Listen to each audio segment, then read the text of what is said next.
غور کریں کہ دن اور رات میں ٹوٹل کتنا وقت ہم اللہ کی یاد میں گزارتے ہیں، اس کے ذکر اور فکر میں صرف کرتے ہیں۔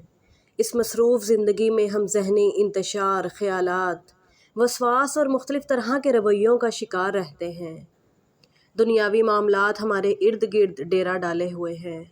ہم اللہ کو پکارنے کے لیے وقت کی کمی کے بہانے تلاشتے ہیں، تو کبھی دنیاوی معاملات میں گم ہونے کے۔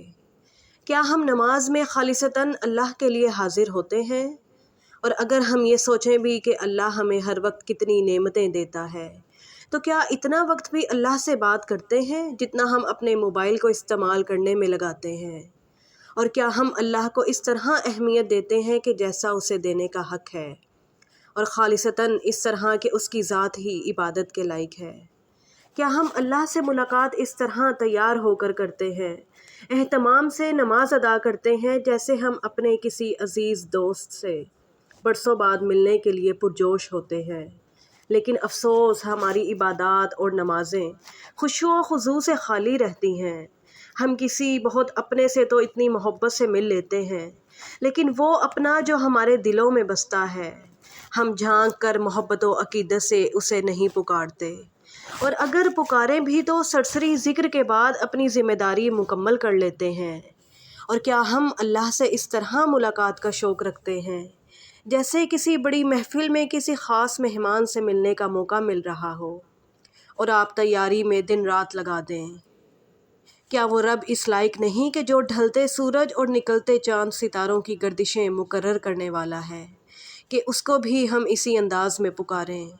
کہ وہ رب جو تمام جہانوں کے پالنے والا ہے، کیا اس کا یہ حق نہیں کہ اسے بھی ایسے ہی پیار کریں جیسے کہ ایک ماں اپنی اولاد سے کرتی ہے، کہ وہ اپنا سب کچھ اپنی اولاد کے لیے قربان کر دیتی ہے؟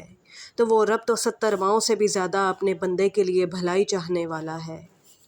اور کیا ہی سوچنے کی بات ہے کہ ہم مستقبل کے خوف میں تو مبتلا رہتے ہیں، لیکن اس کائنات اور اس کائنات کو بنانے والے کی قدرت اور اس کے نظاروں پر اور ان وسائل پر غور و فکر نہیں کرتے جو ناممکن کو ممکن کرنے کی طاقت رکھتا ہے۔ اور کیا ہم اللہ سے ایسی ہی امیدیں لگاتے ہیں اور قبولیت کے یقین کے ساتھ دعائیں مانگتے ہیں جیسے ہم دنیاوی سہاروں کو اپنے لیے سب کچھ سمجھتے ہیں؟ اور کیا ہم اللہ سے ایسے ہی لاڈ پیار سے بات کرتے ہیں، اپنا حق جتاتے ہیں جیسے کہ کوئی دوست اپنے کسی عزیز سے حق سے بات کرتا ہے؟ اور کیا ہم سب کچھ اللہ کو سنا دینے کے عادی ہیں جیسے ہم دنیاوی رشتوں کے سامنے اپنے دکھ درد بیان کرتے ہیں؟ افسوس، نہیں، کیونکہ ہم اپنے حقیقی مالک کی پہچان نہیں کر سکے۔